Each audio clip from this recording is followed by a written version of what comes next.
The court ruled that the determination of whether a testimony was false or evasive requires an assessment of the totality of evidence presented to determine whether a witness speaks truthfully or merely trying to evade answering the question directly. So I am asking, Mr. Chair, how was the totality of evidence assessed, if ever it was assessed? Ano po yung pinagbatayan? I think we deserve to know how the assessment was made. This concerns the liberty of an individual. Under the Constitution, no one should be deprived of life, liberty, or property without due process of law. I think Attorney Lopez deserves to be heard. Ano po yung assessment na ginawa ng chair o ng committee? Kasi po, ang nabasa ko lang o nakita ko, Mr. Chair, Attorney Lopez wrote the COA explaining the position of the OBP that the audit observation memo is not conclusive, which means, Mr. Chair, Attorney Lopez is merely explaining the nature of an audit observation memo. If I were the lawyer of the OBP, I would have done the same, because I think the very nature of the AOM, it is not final and executory. Why would the COA abdicate its mandate of auditing the transaction or the funds utilization of the OBP? Why would the committee, Mr. Chair, arrogate upon itself the very mandate and responsibility of the Commission on Audit? Article 9D, Section 2, Paragraph 1 of the 1987 Constitution, Mr. Chair, I will read.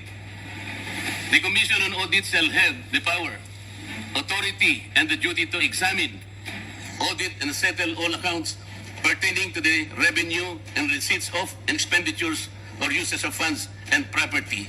Mr. Chair, this constitutional provision jibes with Section 25, Paragraph 2 of Presidential Decree 1445, or the State Audit Code of the Philippines, which says, to develop and implement a comprehensive audit program that shall encompass an examination of financial transactions, accounts, and reports, including evaluation of compliance with applicable laws and regulations.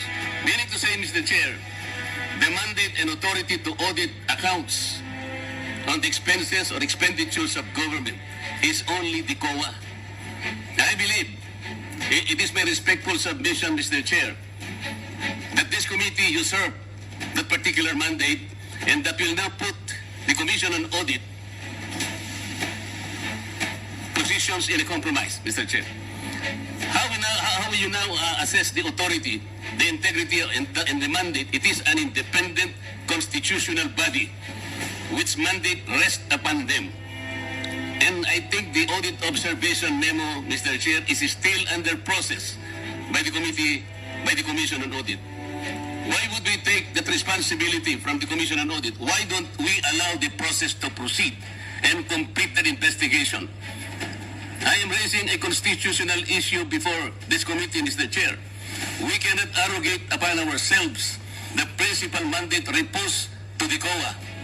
It is the Constitution itself which gave them that responsibility, that authority and mandate. Where in Article 7 of the Philippine Constitution, which is the grant of legislative power, can this committee arrogate upon itself that particular mandate? I would like that question to be answered, Mr. Chair.